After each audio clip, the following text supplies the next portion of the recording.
Competition Commission has reached a settlement with Unilever to pay 16 million rand without admission of liability. The agreement comes after the Commission referred a case against Unilever and Malaysia's SIM Derby for prosecution over possible market division. Now, apart from the penalty and supporting local business, Unilever will establish an enterprise and supplier development fund to the value of 40 million rand. Hardin Ratshisusu is the Deputy Commissioner of the Competition Commission, and he joins us this afternoon for more. A very good afternoon to you, Deputy Commissioner. For viewers who are not familiar with the story, because it does date some years back, what was the premise under which this investigation took place? Good afternoon, Ropiwa and the eNCA viewers. Indeed, we started this case a while ago. And in particular, we obtained information that Unilever and SIM Derby had entered into an agreement after the sale in 2004 of Unilever's refinery to SIM Derby. And the essence of the agreement was that SIM Derby will only produce, and this is margarine, will produce only 25 kg pack sizes supplied to industrial customers, whereas Unilever will only supply smaller pack sizes to retail customers. So to us, that was a clear case of market division, and it is prohibited per se in terms of the Competition Act, Section 41B. We investigated the matter. We even conducted a dawn raid in the premises of these companies in 2014, and which led in 2016 to a settlement with SIM Derby. Whereafter we engaged Unilever, there was no agreement then. We then referred the matter to the Competition Tribunal for prosecution. Does this mean, Deputy Commissioner, that in the time that this market division was implemented by the two companies, Unilever, as an example here, or the one that we're talking about, benefited quite substantially when it came to profits, or does it indicate something else?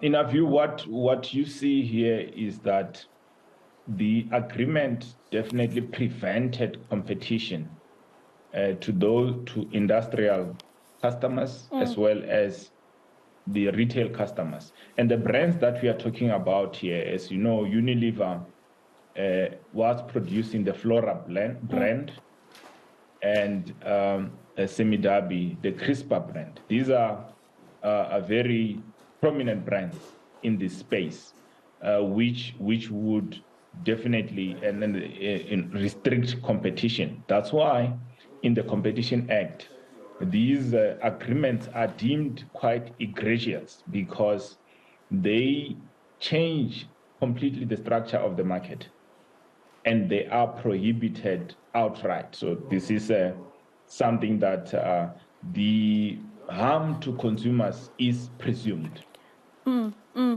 Deputy Commissioner, now, how did the Competition Commission then come to the penalty that you have now agreed upon with Unilever? Quite cumbersome in terms of the 16 million, but also other implementations that Unilever is going to have to look at. Tell us how the Competition Commission came to this particular penalty.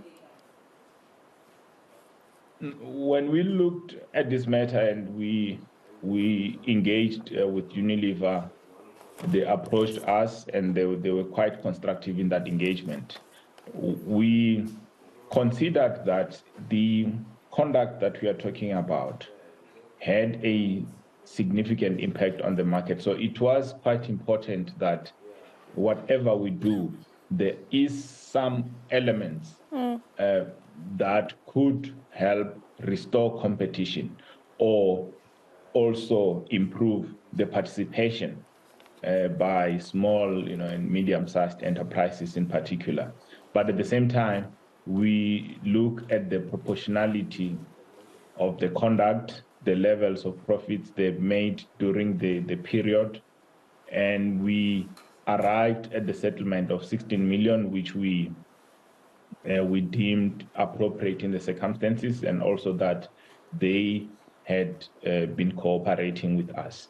Other elements is really what Unilever offered as elements that they think would also help address some structural issues in the market, and this is the Enterprise Supply Development Fund to the tune of 40 million. That will benefit mostly black manufacturers or those in logistics. They have also agreed to increase their procurement spend, and this is over a period of 4 years. They will do so over and above, in addition to their baseline, by 340 million rand. And we think this is quite significant in an economy like ours, and where we need to see the economy turning around. We need to see a lot of sectors picking up, and I think initiatives like this do help quite a lot. They've also, and lastly, I think, committed, and this is something they've offered, that they will supply hygiene products to schools. And they identify the number of schools. They'll spend 30 million over 5 years on this. We think, again, these are quite important commitments that, in totality, satisfy us that we, the penalty that we have meted, together with the other commitments they've made, do meet the seriousness of the conduct we are talking about. Deputy Commissioner, so local business benefits from the commitments that they've made. Schools are benefiting, as well as small and medium businesses that will have access to that fund that they've also put on the table as a commitment. But in terms of these investigations and the outcomes thereof of different retailers or consumer goods providers, how does the consumer directly benefit from decisions that are made by the Competition Commission when it comes to the practice of retailers or consumer goods providers like Unilever?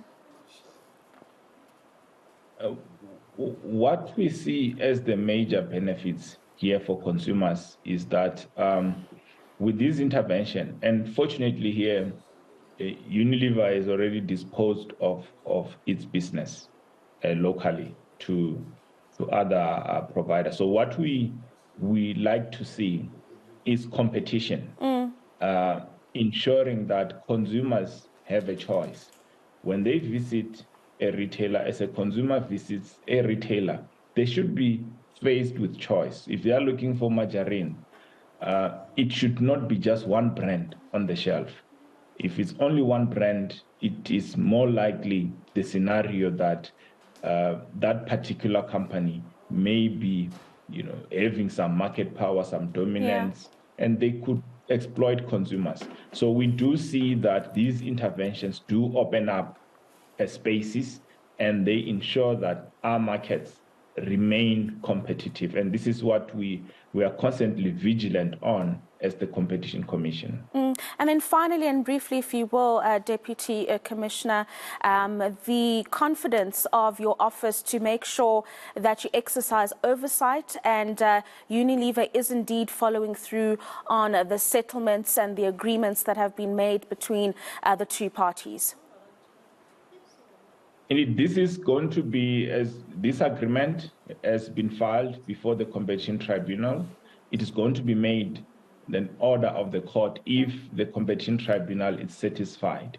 What that means is that Unilever will be bound by this if the court confirms this as an order. There are monitoring mechanisms that are put in place to ensure that all these commitments are fully realized. And as the Commission, we remain seized with the matter until it's finalized. We have a team that monitors cases like this to ensure that parties live up to the commitments they have made.